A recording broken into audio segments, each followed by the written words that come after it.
Good morning students. आज हम लोग पढ़ेंगे क्लास 10th में साइंस का केमिस्ट्री का ऑब्जेक्टिव क्वेश्चन, जो हर साल मैट्रिक बोर्ड में प्रश्न रिपीट करता है। उसी प्रश्न को लेकर हम आपके बीच आए हुए हैं। तो आइए हम लोग स्टार्ट करते हैं। अगर इस जितने सारे ऑब्जेक्टिव है, अगर परीक्षा देने से पहले अगर आप देख लेते हैं तो मैं इतना जरूर गारंटी लेता हूं कि ये आपके दिमाग से कभी हटेगा भी नहीं। ठीक है ना? तो आइए हम लोग देखते हैं। लेकिन अभी तक आप मेरे चैनल को सब्सक्राइब नहीं किए हैं तो जल्दी से इसे सब्सक्राइब कर दीजिए और बेल आइकन के बटन को दबा दीजिए। इसे लाइक और शेयर भी कीजिए। ठीक ना? हमें बहुत पढ़ना है क्योंकि थोड़ा फास्ट पढ़ाएंगे ऑब्जेक्टिव, इसलिए थोड़ा ध्यान रखिएगा। ठीक ना? अगर आपको लगे कि मैं फास्ट पढ़ा रहा हूँ तो कमेंट में मुझे जरूर बता दीजिएगा। ठीक ना? कि सर थोड़ा स्लो कर दीजिए। ठीक है, आइए देखते हैं। क्वेश्चन नंबर 1 क्या कहता है? हेमेटाइट किस धातु का अयस्क है? हेमेटाइट, देखिए जहां लिखा रहेगा टाइट, टाइट, तो समझ जाइएगा कि लोहा। एकदम ट्रिक से पकड़िए। क्या बोले हैं? हेमेटाइट, मैग्नेटाइट, मैग्नेटाइट, टा से टाइट लिखा है ना रे, तो टाइट कहीं दिखाई देगा तो समझिएगा सरल लोहा का अयस्क है। तो इस टाइप का प्रश्न अगर आपको कहीं दिखाई दे देगा तो समझिएगा आप सीधे लोहा पर ही टिक मारिएगा। या ऐसा भी कर सकता है, लोहा के मुख्य अयस्क है तो 4 ऑप्शन दिया रहता है। तो लोहा होता है, लोहा का पूछ सकता है, चाहे एल्युमिनियम का पूछ सकता है, चाहे जिंक का भी पूछ सकता है, जिंक ब्लेंड, कैलेमाइन सब होता है, इसका पूछ सकता है। तो इस प्रश्न पर आप थोड़ा सा फोकस कीजिएगा, थोड़ा ध्यान रखिएगा, क्योंकि इससे प्रश्न 1 से 2 नंबर का हर साल पूछता है। ठीक है ना? तो हेमेटाइट किस में धातु का अयस्क है? तो लोहा का है। ठीक है, दूसरा नंबर ऑप्शन दिया है, आभूषण कितने कैरेट का बना होता है? आभूषण कितने कैरेट का बना होता है? तो बहुत बच्चा क्या करता है, तुरंत 24 कैरेट मार देता है।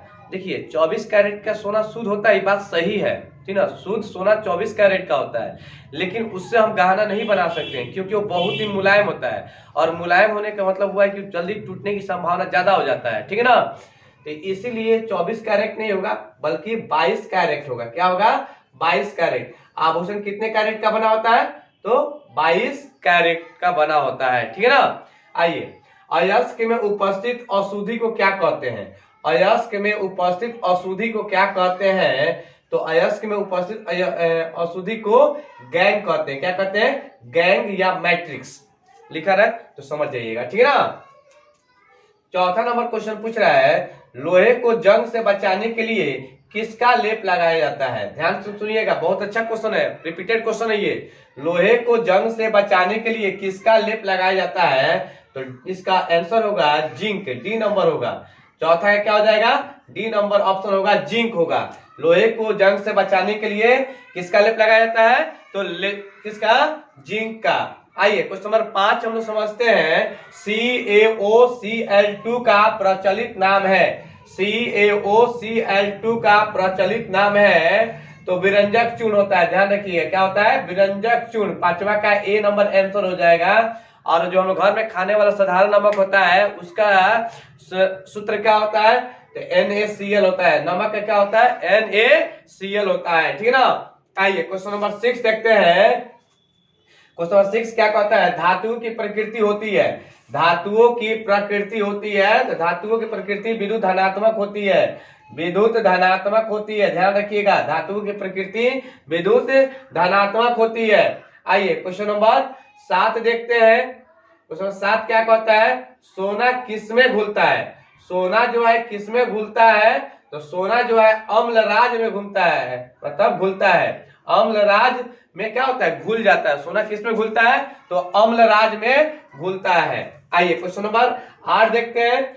चीनी का रासायनिक सूत्र होता है। पूछा हुआ प्रश्न है, सारा रिपीटेड प्रश्न है, इसलिए मैं आपको बता रहा हूं। चीनी का रासायनिक सूत्र होता है C12H22O11। C12H22O11। ठीक ना? अगर आपसे इसी को कह दे कि बताइए ग्लूकोज का क्या होता है, तो C6H12O6। तो ग्लूकोज का अगर कोई पूछता है तो क्या बताइएगा? C6H12O6। अगर कोई आपसे पूछ देता है कि बताइए ग्लूकोज में कार्बन के कितने परमाणु है, तो कितना बोलेगा 6, C6 है ना, इसलिए C6 मतलब 6 होता है, ठीक ना। ध्यान रखिएगा चीनी का रासायनिक सूत्र क्या होता है, C12H22O11, ठीक है। आइए क्वेश्चन नंबर 9 देखते हैं। निम्न में कौन प्रबल अम्ल है, निम्न में कौन प्रबल अम्ल है, तो निम्न में प्रबल अम्ल जो होगा, ध्यान सुनिएगा, प्रबल अम्ल का मतलब होता है जो जितना कम रहता है, प्रबल होता है मजबूत, जो जितना कम रहता है उतना ही समझिए प्रबल होता है, ठीक ना। 0, तो सबसे कम क्या है इसमें प्रबल में 0, ठीक ना। 10 का 0 हो जाएगा, ठीक है। 10 नंबर का निम्न में से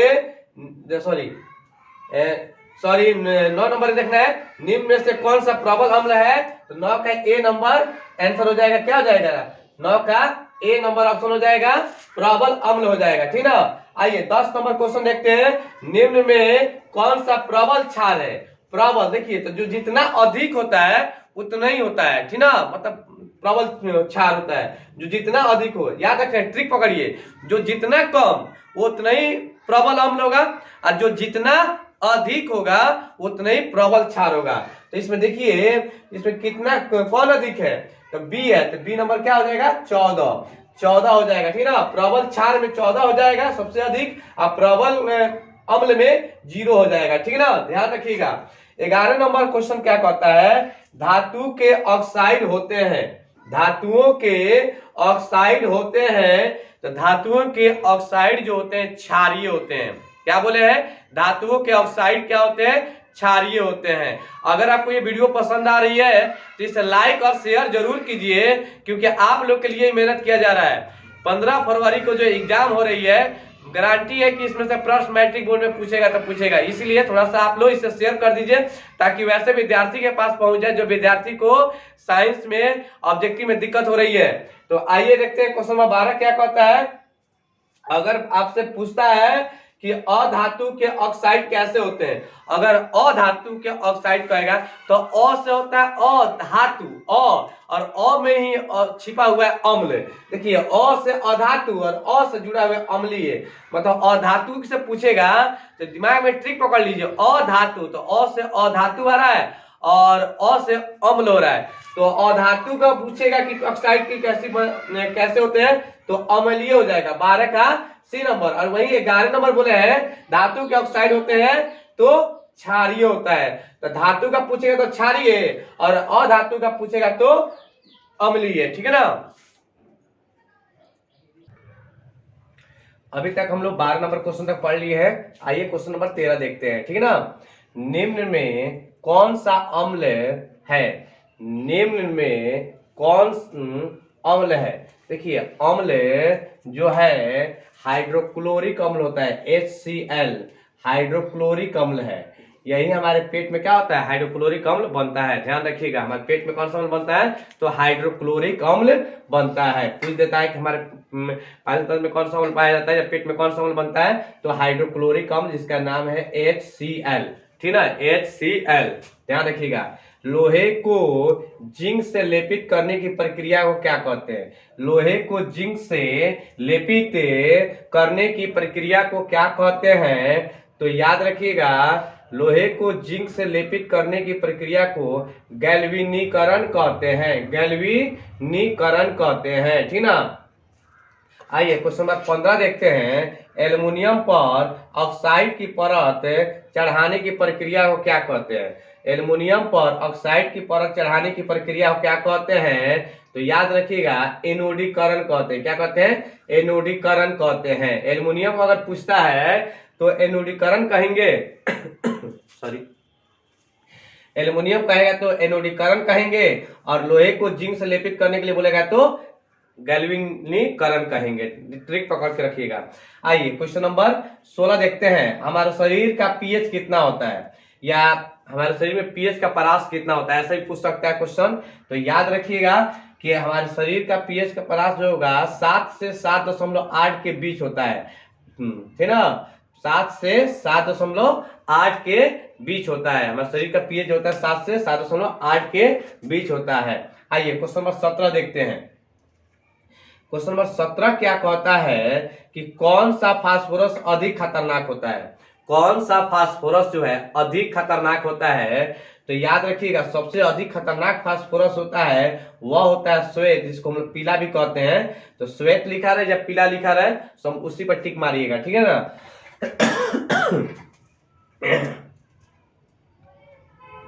17 नंबर समझ में आ गया, श्वेत या पीला। 18 नंबर क्वेश्चन क्या कह रहा है? फास्फोरस का अणु सूत्र है, फास्फोरस का अणु सूत्र है। तो फास्फोरस का अणु सूत्र होता है 18 का बी नंबर ऑप्शन बिल्कुल सही होगा, P4। क्या होता है? P4 होता है। फास्फोरस का अणु सूत्र है P4, ठीक ना। आइए 19 नंबर क्वेश्चन देखते हैं। निम्न में किसे जल में डुबो कर रखा जाता है? मतलब जल में किसको डुबो कर रखा जाता है? ध्यान रखिएगा, निम्न में किसको जल में डुबो कर रखा जाता है? तो याद रखिएगा, फास्फोरस को जल में डुबो कर रखा जाता है, ठीक ना। अब आइए क्वेश्चन है 20 नंबर क्वेश्चन, केरोसिन तेल में किसको डुबो कर रखा जाता है? केरोसिन तेल में किसको डुबो कर रखा जाता है?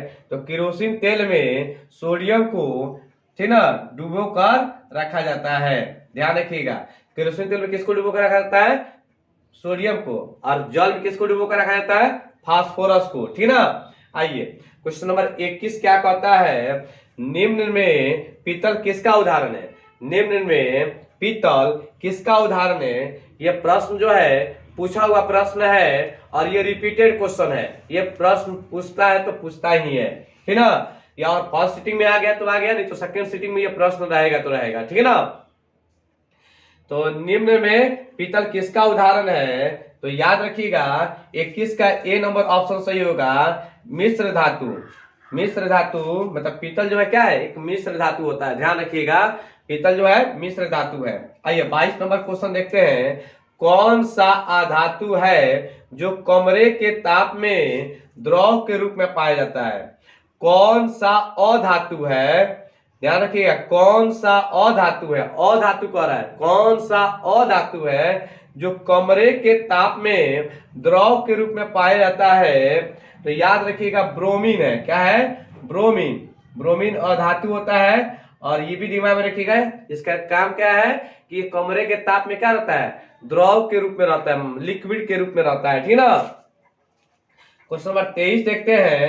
अम्ल और क्षार आपस में अभिक्रिया करके, अम्ल और क्षार आपस में अभिक्रिया करके क्या बनाते हैं? तो आप जानबे करते हैं कि अम्ल और क्षार आपस में अभिक्रिया करके लवण और जल बनाते हैं, और इसमें क्या कहते हैं? तो उदासीनीकरण अभिक्रिया भी कहते हैं। ध्यान रखिएगा, अम्ल और क्षार जो आपस में मिलते हैं तो और लवण और जल बनाते हैं, तो इस अभिक्रिया को क्या कहते हैं? उदासीनीकरण अभिक्रिया भी कहते हैं। हो सकता है प्रश्न पूछ दे, इसलिए मैं आगे भी बता दिया आपको। आइए क्वेश्चन नंबर 24 देखते हैं। मतलब इसका सी नंबर ऑप्शन सही था, किसका? अम्ल और क्षार आपस में अभिक्रिया करके क्या बनाते हैं? तो लवण और जल बनाते हैं। आइए क्वेश्चन नंबर 24 देखते हैं। निम्न में कौन सा धातु सबसे अधिक तन्य होता है? ध्यान दीजिएगा, निम्न में पूछा है कौन सा धातु जो है सबसे अधिक तन्य का मतलब होता है उसको पीट कर पतला तार के रूप में बनाया जाता है। तो याद रखिएगा, निम्न जिसका नाम दिया है तन्य में, तो निम्न में कौन सा धातु सबसे अधिक तन्य होता है? तो 24 का डी नंबर ऑप्शन बिल्कुल सही होगा, सोना। मतलब सोना जो है सबसे अधिक तन्य धातु है, ठीक है। आइए हम लोग देखते हैं क्वेश्चन नंबर 25 देखते हैं। किस धातु को चाकू से काटा जा सकता है? ध्यान रखिएगा, बहुत अच्छा क्वेश्चन है, ये रिपीटेड प्रश्न है। किस धातु को चाकू से काटा जा सकता है? तो सोडियम को चाकू से काटा जा सकता है। और कभी कभी सोडियम की जगह पे पोटेशियम लिख दिएगा तो पोटेशियम को भी क्या किया जाता है? चाकू से काटा जा सकता है। ध्यान रखिएगा, सोडियम और पोटेशियम और कहीं भी ऑप्शन में दिखाई देगा तो समझिएगा कि अगर दोनों दे दिया हो तो लिख देंगे दोनों, दोनों का ऑप्शन दिया रहेगा। अगर नहीं दिया है, अलग अलग दिया है, सोडियम अलग दिया है तो सोडियम अगर दिया होगा तो सोडियम में टिक मारेंगे, और पोटेशियम दिया होगा तो पोटेशियम में टिक मारेंगे। अगर दोनों दिया होगा तो ए में दिया हो सोडियम, बी में दिया हो पोटेशियम, तो सी में दिया हो दोनों, तो दोनों पर टिक मारेंगे, ठीक है ना। ध्यान रखिएगा इस बात को। धोने का सोडा का रासायनिक नाम क्या है? धोने का सोडा का रासायनिक नाम क्या है? तो याद रखिएगा, धोने का सोडा का रासायनिक नाम जो होता है सोडियम कार्बोनेट होता है। क्या होता है? सोडियम कार्बोनेट होता है। अब देखिए, खाने का जो सोडा होता है, जो खाने का वाला सोडा जो होता है, उसका रासायनिक नाम क्या होगा बताइए तो थोड़ा सा कमेंट में। तो उसका रासायनिक नाम क्या होगा? तो देखिए, जब आप खाना खा लेते हैं तो अपने घर में लोग से क्या कहते हैं? ठीक है बाय, हम जा रहे हैं सोने के लिए, ऐसे बात बोलते हैं ना। क्या बोले हैं? बाय बोले हैं। बाय का मतलब by carbonate, sodium by carbonate.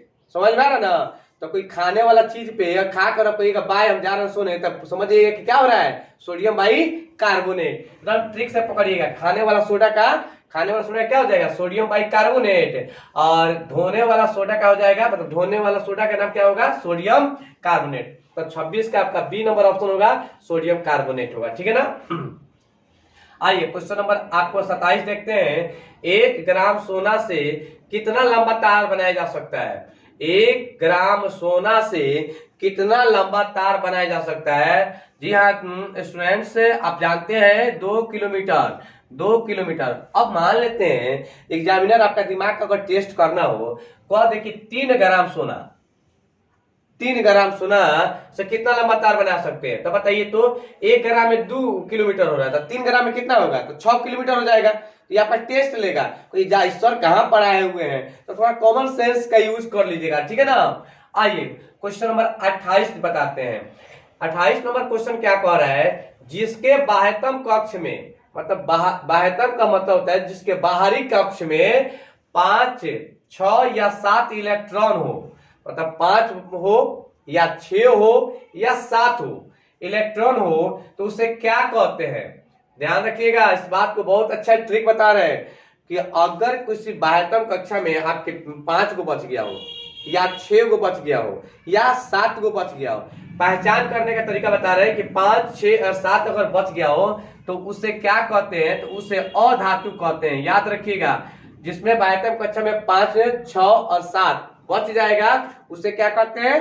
अधातु कहते हैं।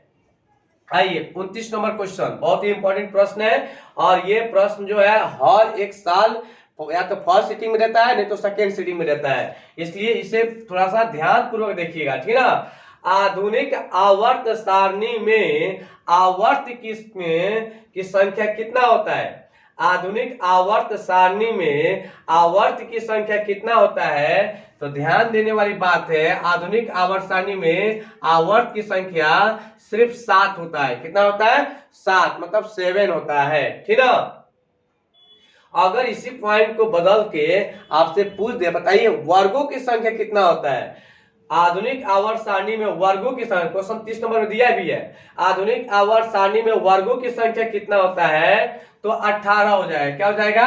18 हो जाएगा। बी का 18 नंबर ऑप्शन आपका बिल्कुल सही हो जाएगा। ठीक है? आइए सी नंबर क्वेश्चन देखते हैं। आधुनिक आवर्त सारणी में ऊर्ध्वाधर रेखाएं, ऊर्ध्वाधर समझते हैं? ऊर्ध्वाधर से ऐसे रहते हैं, सीधा खड़ा रहता है। ठीक है ना? ये ऊर्ध्वाधर हुआ, रेखाएं या कतारें को क्या कहते हैं?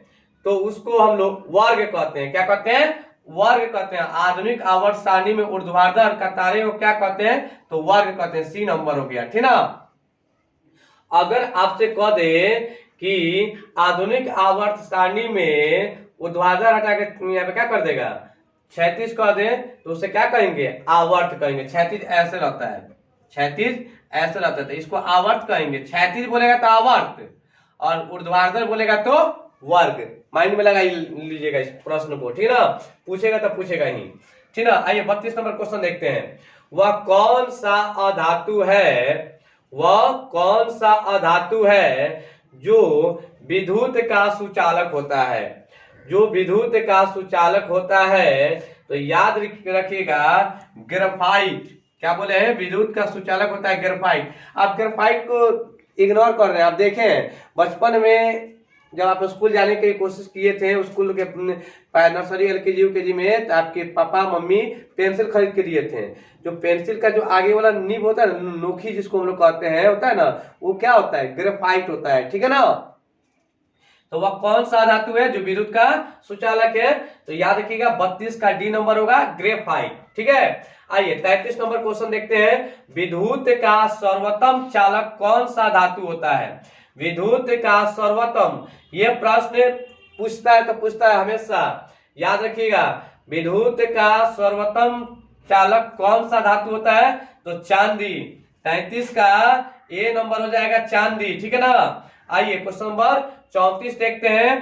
ताप का अच्छा चालक निम्न में कौन सा है? तो ध्यान रखिएगा, अगर सर्वोत्तम चालक भी कहेगा तभी क्या होगा? चांदी होगा। और ताप का अगर अच्छा चालक आएगा तो अभी क्या हो जाएगा? चांदी ही हो जाएगा। देखिए लोग कहता है उस चांदी है, मतलब खूब। तो याद रखिएगा, तो सबसे अच्छा चालक कौन है? चांदी है। और ताप में भी कौन चालक है? तो चांदी ही है। आइए क्वेश्चन नंबर 35 देखते हैं। वे अम्ल जो जल में घुलकर हाइड्रोजन आयन, मतलब हाइड्रोजन आयन का मतलब हुआ H+, जल में जब घुलेंगे अगर H+ लिखे या हाइड्रोजन आयन लिखे ना, H+ लिखे हुए या हाइड्रोजन आयन देता है, उसे क्या कहते हैं? तो याद रखिएगा, जब भी हाइड्रोजन आयन देता है H+ कहीं निकलता है तो वो अम्ल होता है। तो अम्ल में क्या होगा? तो प्रबल अम्ल होता है। क्या होता है? प्रबल अम्ल, सी नंबर। याद रखिएगा 35 के सी नंबर, ठीक है ना, ध्यान देना ना। आइए 36 नंबर क्वेश्चन पूछता है। वे अम्ल जो जल में घुल, देखिए उसी क्वेश्चन का रिपीटेड आ गया सॉरी। वे अम्ल जो जल में घुलकर हाइड्रोक्साइड आयन मतलब OH- दे देता है। हाइड्रोक्साइड आयन, हाइड्रोक्साइड मतलब OH- लगा रहे या हाइड्रोक्साइड दिया रहे, तो क्या हो सकता है इसमें? तो ध्यान रखिएगा, अगर H+ देगा तो प्रबल आम, अगर OH- देगा तो प्रबल क्षार, ठीक है ना। 35 के डी नंबर, ध्यान में है ना।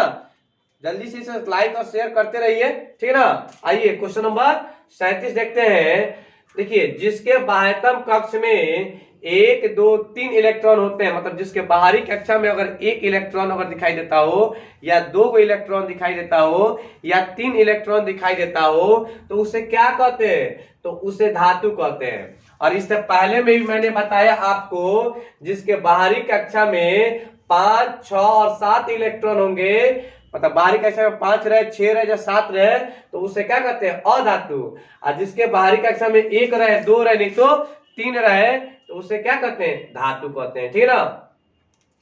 अब आता है 38 नंबर क्वेश्चन, ठीक है ना। 38 नंबर क्वेश्चन कह रहा है कि दांत का क्षय कब से शुरू होना है, मतलब दांत आपका कब खराब होने लगता है? कब खराब होने लगता है? तो देखिए, दांत का जो क्षय है, जब हमारा पीएच के 5.5 से जब कम होने लगेगा, 5.5 से जब कम होने लगेगा, तो आपका दांत जो है थोड़ा सा खराब होने लगता है। देखिए, गर्म पानी या ठंडा पानी पीते हैं दांत अजीब सा सन करने लगता है, या खोलना हो जाता है ना, तो मतलब आपका दांत क्या हो रहा है? खराब हो रहा है। कारण क्या है? क्योंकि आपके दांत में पीएच मान जो है 5.5 से क्या हो गया? मुंह में क्या है? 5.5 से क्या हो गया? कम हो रहा है, इसलिए आपका दांत खराब हो रहा है। ध्यान रखिएगा इस पर। इसलिए ब्रश को सही ढंग से किया जाएगा।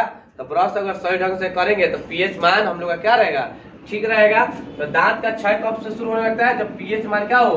5.5 से कम अगर हो जाता है तो, ठीक है ना। आइए क्वेश्चन नंबर 39 देखते हैं। लोहे की परमाणु संख्या है, लोहे की परमाणु संख्या है।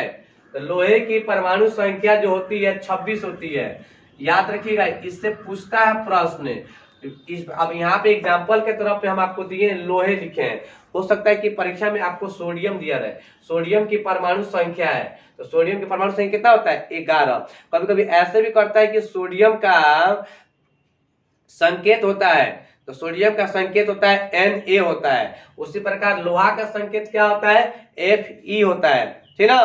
तो ध्यान रखिएगा, इसको आप कम से कम 1 से लेकर 30 तक तत्व का नाम, उनकी परमाणु संख्या जरूर अपने दिमाग में बैठा कर तब एग्जाम हॉल में जाइएगा, ठीक है ना। आइए क्वेश्चन नंबर 40 देखते हैं। ओजोन के एक अणु में ऑक्सीजन के परमाणु की संख्या कितनी होती है? तो ओजोन के एक अणु में ऑक्सीजन के परमाणु की संख्या 3 होती है। कितनी होती है? 3 होती है। ध्यान रखिएगा, O3 जिसको हम लोग कहते हैं, ठीक ना, 3 होती है। आइए क्वेश्चन नंबर 41 देखते हैं। क्वेश्चन नंबर 41 कह रहा है, लाल चींटी में कौन सा अम्ल पाया जाता है? ललकी चींटी आप नहीं देखे हैं लोग? देखिए, ललकी चींटी के पीछे वाला जिसके हम लोग पूंछ कहते हैं, पूंछ में लगता है कि अजीब सा पानी टाइप में कुछ रखा रहता है, ठीक ना। और जैसे आकर आपको काट देती है तो हम लोग को क्या होता है, विष विषाने लगता है, मतलब जलन होने लगता है, ठीक ना। तो उसी को लाल चींटी में कौन सा अम्ल पाया जाता है, तो याद रखिएगा लाल चींटी में फॉर्मिक अम्ल पाया जाता है, ठीक ना। कौन सा अम्ल बोले है, फॉर्मिक अम्ल। अच्छा कोई पूछेगा फॉर्मिक अम्ल का दूसरा का नाम क्या है, तो क्या बोलिएगा, मेथेनोइक अम्ल। क्या बोलिएगा, मेथेनोइक अम्ल। फॉर्मिक अम्ल का दूसरा का नाम जो है क्या होता है, मेथेनोइक अम्ल होता है। ध्यान रखिएगा लड़की चींटी में कौन सा अम्ल पाया जाता है, तो फॉर्मिक अम्ल, जिसका मतलब मेथेनोइक अम्ल भी उसको कहते हैं, ठीक ना। आइए क्वेश्चन नंबर 42 देखते हैं। 42 जो है पूछ रहा है कि हीलियम कैसा तत्व है।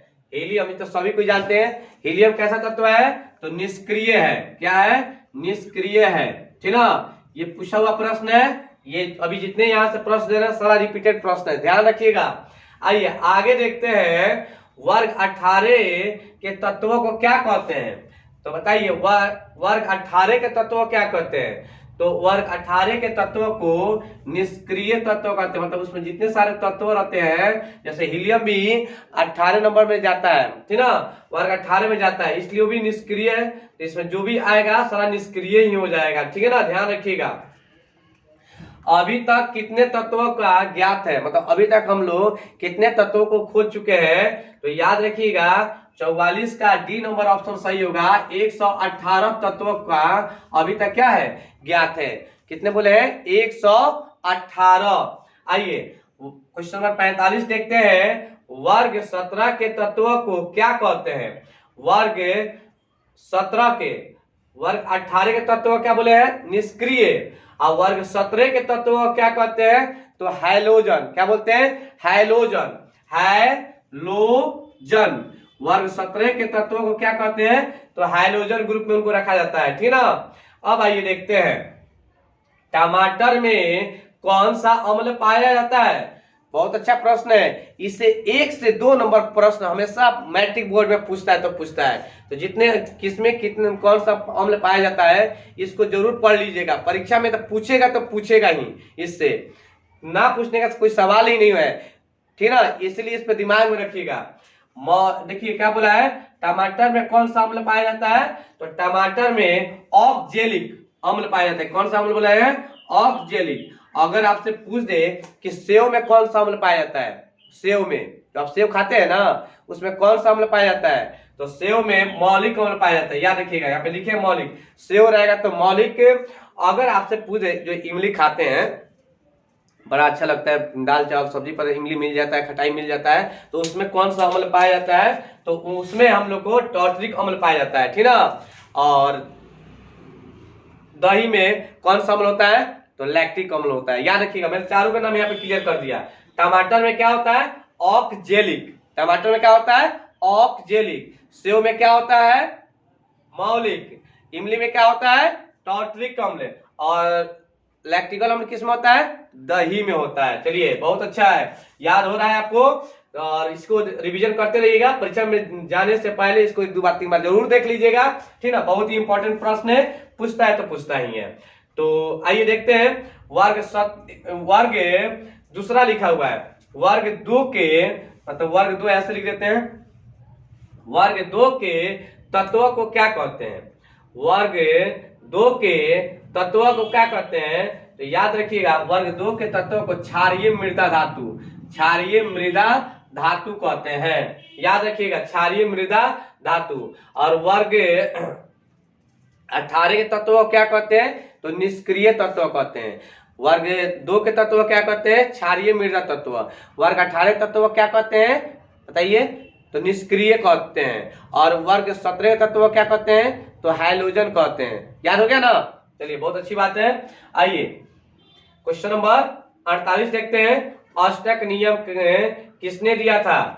ऑस्टक नियम किसने दिया था, तो ऑस्टक नियम न्यूलैंड्स ने दिए थे। याद रखिएगा, इन्होंने ने बताया था सारे गामा पाधा निशा, मतलब पहले नंबर तत्व का गुण उसके 8वें नंबर तत्व के गुण से क्या होता है, मिलता है, ठीक ना। तो वही न्यूलैंड्स ने ही बताया, तो दिमाग में रखिएगा। तो अष्टक नियम किसने दिया था? तो न्यूलैंड्स ने दिया था। ये आपके सामने है गैलेक्सी ऑनलाइन क्लासेज। अगर आपको ये वीडियो पसंद आ रही है और अभी तक आप मेरे चैनल पर नए हैं तो जल्दी से इसे सब्सक्राइब कर लीजिए, बेल आइकन के बटन को दबाइए, इसे लाइक और शेयर जरूर कीजिए, ठीक है ना। अभी तक हम लोग 48 नंबर क्वेश्चन तक पढ़े थे। आइए देखते हैं क्वेश्चन नंबर 49 क्या कहता है, ठीक है ना। आवर्त सारणी के प्रथम वर्ग के सदस्य होते हैं। आवर्त सारणी के प्रथम वर्ग के सदस्य होते हैं तो क्या होते हैं? क्षार होते हैं। इसका आंसर जो होगा ए नंबर होगा, 49 का ए, क्षार, ठीक ना। 50 नंबर क्वेश्चन कहता है कि सोडियम की परमाणु संख्या है। तो सोडियम की परमाणु संख्या जो होता है 11 होता है। याद रखिए कितना होता है? 11 होता है। जब सोडियम का संकेत है तो Na होता है, जिंक का संकेत है तो Na होता है। तो एक बात याद रखिएगा, 1 से लेकर 30 तक के तत्वों के नाम और परमाणु संख्या याद रखिएगा, ठीक है ना। आइए क्वेश्चन नंबर 51 देखते हैं। निम्न में सबसे भारी धातु कौन है? निम्न में सबसे भारी धातु कौन है? तो 51 का सी नंबर होगा यूरेनियम। क्या होगा? यूरेनियम होगा। 52 नंबर क्वेश्चन देखिएगा। इथेन के एक अणु में कितने सहसंयोजक बंधन है? इथेन के एक अणु में कितने सहसंयोजक बंधन है? तो डी में होगा 7 नंबर। देखिए कैसे, जैसे इथेन का क्या होता है? 2 कार्बन हो गया थे और हाइड्रोजन यहाँ पे हो गया, एल्केन ग्रुप में है, इसलिए देखिए 7 को गिने तो 1 2 3 4 5 6 7, 7 को बॉन्ड नहीं है। वही आपसे पूछा है कितने होते हैं? तो 7 होते हैं, ठीक है। अब आइए देखते हैं क्वेश्चन नंबर 53 क्या कहता है कि 2 समीकरण दे दिया हुआ है 2s2 + O2, मतलब 2 है, ये 2 पदार्थ यहाँ पे है, 2 तत्व है और दोनों तत्व जब आपस में मिले हैं तो एक तत्व का निर्माण किया है, मतलब 2 को मिलकर एक बना है, उसे कौन सा विक्रिया कहते हैं? संयोजन। याद रखिएगा, 2 मिलकर अगर एक बनता है तो उसे संयोजन कहते हैं। अगर ये इधर आता और इसको इधर रिएक्शन देता है तो एक था पहले, उसके बाद क्या बनता है? 2 बना तो उसको वियोजन कहते हैं। तो एक क्वेश्चन के हिसाब से चला जाए तो जो क्वेश्चन में दिया हुआ है 2 दिया हुआ है और बना 1 है तो उसे क्या कहते हैं? संयोजन अभिक्रिया के नाम से जानते हैं। 53 का ए नंबर होगा। आइए 54 नंबर क्वेश्चन क्या कहता है? निम्न में कौन कार्बोक्सिलिक समूह है? निम्न में कौन कार्बोक्सिलिक समूह है?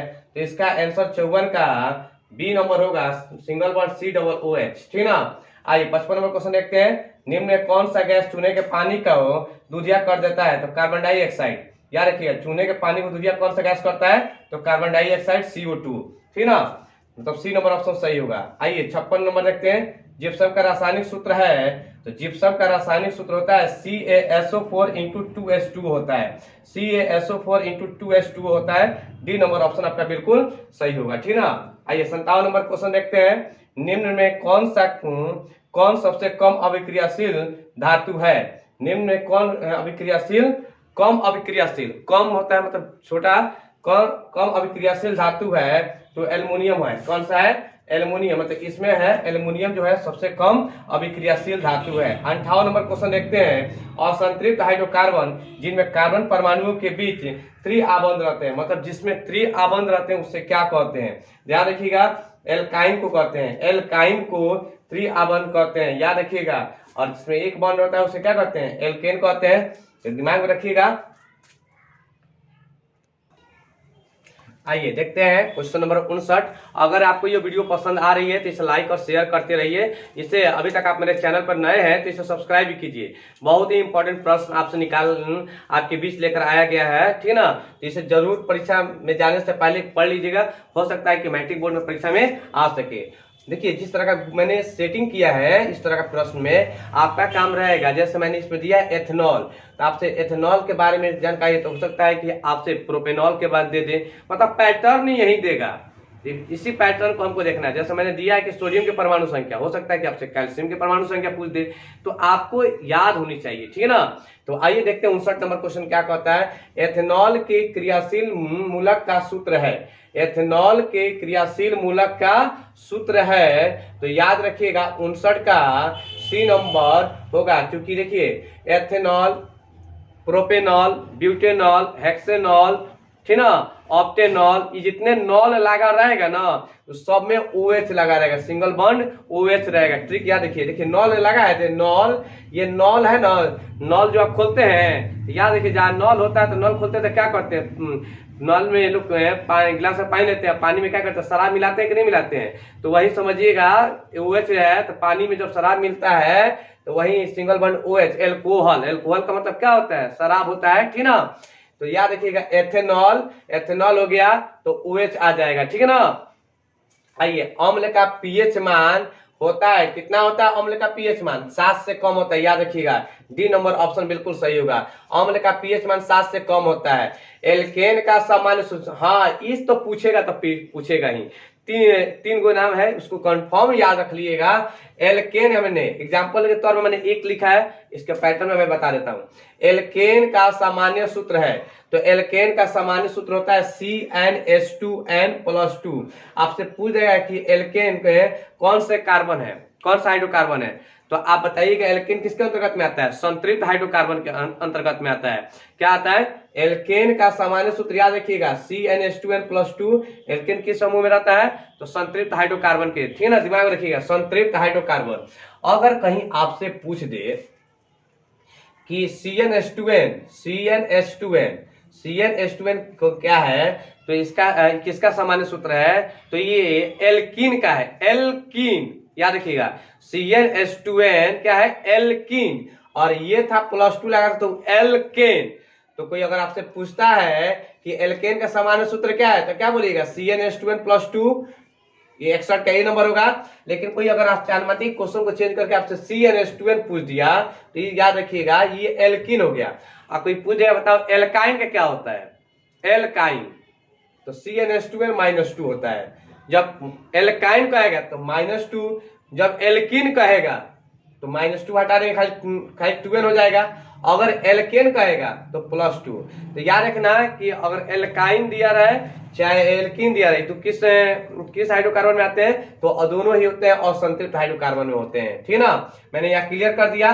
तो अभी जैसे प्रश्न में दिया था कि एल्केन का सामान्य सूत्र होता है, तो क्या होता है CnH2n+2 होता है, याद रखिएगा।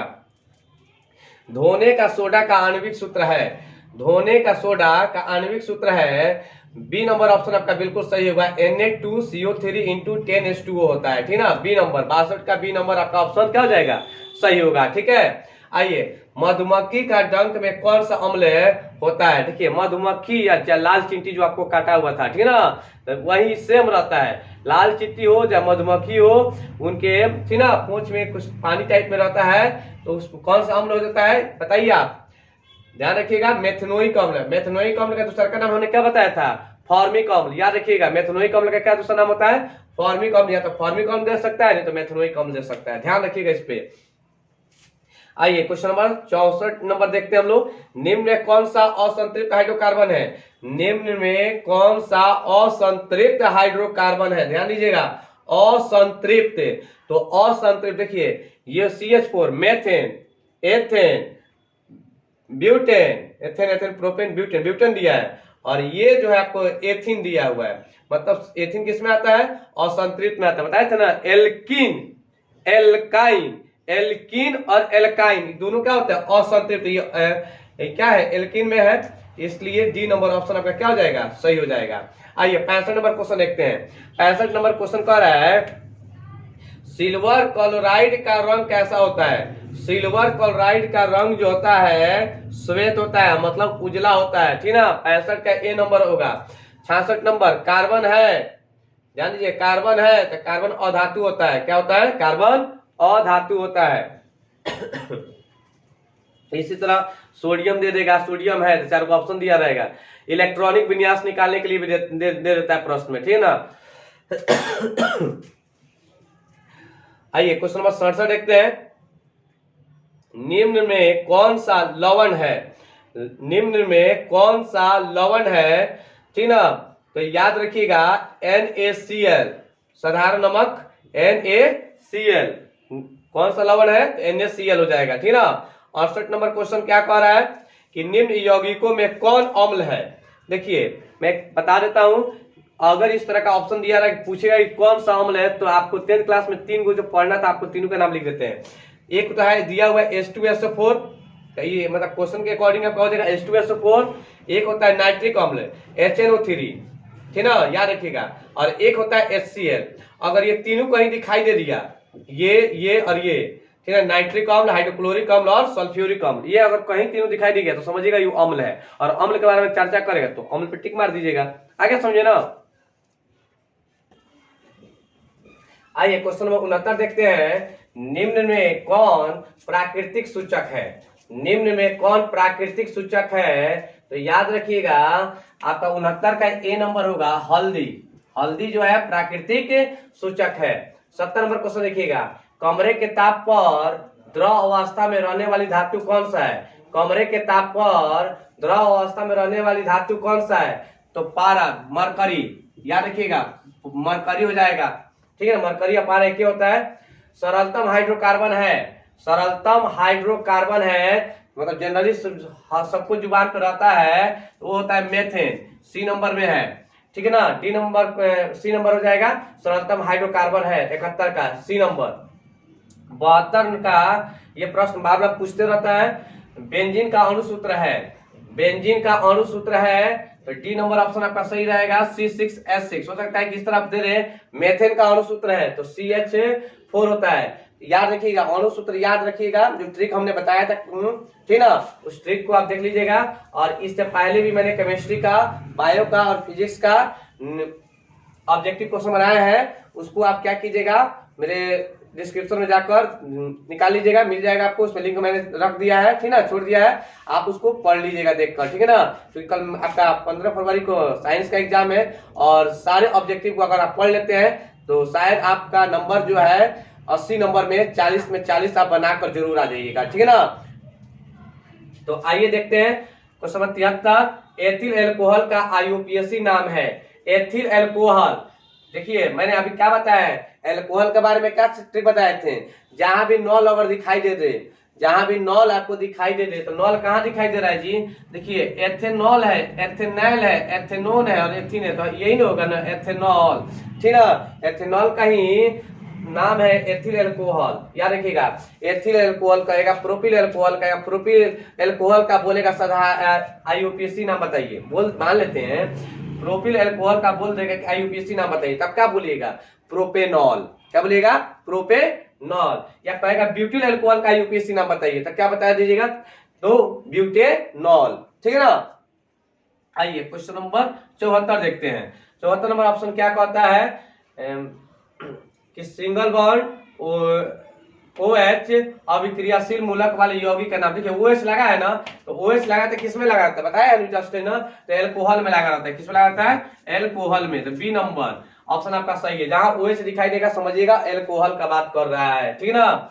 अब देखिए 75 नंबर क्वेश्चन क्या कहता है कि ब्यूटेन के कितने समावयवी संभव है, ब्यूटेन के कितने समावयवी संभव है, तो ब्यूटेन के 3 समावयवी संभव है, याद रखिएगा, सी नंबर ऑप्शन में क्या हो जाएगा, सही हो जाएगा। आइए 76 नंबर आपसे है, सिरका में कौन सा अम्ल पाया जाता है, सिरका में कौन सा अम्ल पाया जाता है, तो सिरका में एसिटिक अम्ल पाया जाता है, याद रखिएगा, सिरका में एसिटिक अम्ल पाया जाता है। इससे तो प्रश्न रहेगा तो रहेगा ही, याद रखिएगा, अणुसूत्र से भी प्रश्न दिया रहता है। आइए 77 नंबर क्वेश्चन देखते हैं, प्लास्टर ऑफ पेरिस का रासायनिक सूत्र है, प्लास्टर ऑफ पेरिस का रासायनिक सूत्र होता है CaSO4 × 1/2H2O होता है, ठीक ना, मतलब ए नंबर आपका आंसर सही है, CaSO4 × 1/2H2O होता है। आइए 78 नंबर देखते हैं, ताम्र और टीन के मिश्र धातु को क्या कहते हैं, ताम्र होता है तांबा, और टीन के मिश्र धातु को क्या कहते हैं, तो कांसा कहते हैं। देखिएगा ध्यान से, इस टाइप के भी प्रश्न अक्सर 2 से 3 नंबर का परीक्षा में दिया जाता है, तो आप क्या कीजिएगा, उसको देख लीजिएगा, ठीक ना, ध्यान से पढ़िएगा इस पॉइंट को, इस पॉइंट से रिलेटेड प्रश्न रहता है ऑब्जेक्टिव में, ठीक ना।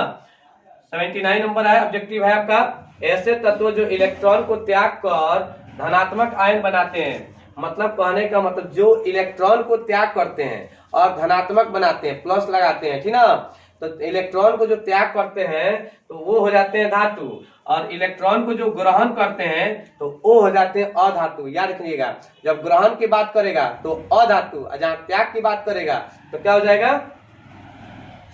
धनात्मक आयन, ठीक है ना, बनाते हैं तो धातु हो जाएगा, ठीक है। अब आइए देखते हैं 80 नंबर, ऑक्सीजन की संयोजकता है, ऑक्सीजन की संयोजकता है। तो सबसे पहले आप देखिए, आपको ट्रिक सिखा रहे हैं, इससे भी क्वेश्चन रहता है। ऑक्सीजन की संयोजकता है, ऑक्सीजन को 1 नंबर, ऑक्सीजन के परमाणु संख्या कौन नंबर है, 8 नंबर पे। तो अपने उंगली के निकाल लीजिए इस तरह 8, ठीक ना, 8 निकालिए ना। सबसे पहले क्या होता है, हाइड्रोजन होता है, हीलियम होता है, ठीक ना, लिथियम होता है, बेरिलियम होता है, बोरॉन होता है, कार्बन होता है, नाइट्रोजन होता है और ऑक्सीजन। ये 8 नंबर है ना, 8 को मैंने नाम रख दिया। अब आपको ऑक्सीजन की संयोजकता बताना है, तो शुरुआत कीजिए, गिनती 1 से करते हो ना, पहले 1 0, जहां 0 आएगा समझिएगा वो क्या है, वो सब वर्ग में 18 नंबर समूह में चले जाते हैं। तो पहले 1 0, यहाँ 0 आ गया, ठीक है। अब 0 के बाद फिर क्या होता है, 1 आता है ना, 1 2 3 4, ठीक ना। फिर अब उल्टा कीजिए, 3 2, समझे ना, मतलब गिनती पढ़ना है आपको आराम से, ऐसे पढ़ना है। 1 0, देखिए 1 0, फिर 1 2 3 4 3 2 1 0। जहां 0 आ रहा है तो समझिए कि इसकी कक्षाएं पूर्ण से भरा हुआ है, ठीक ना। तो आपको 8वां नंबर खोजना है, गिनिए तो 1 2 3 4 5 6 7 8 2।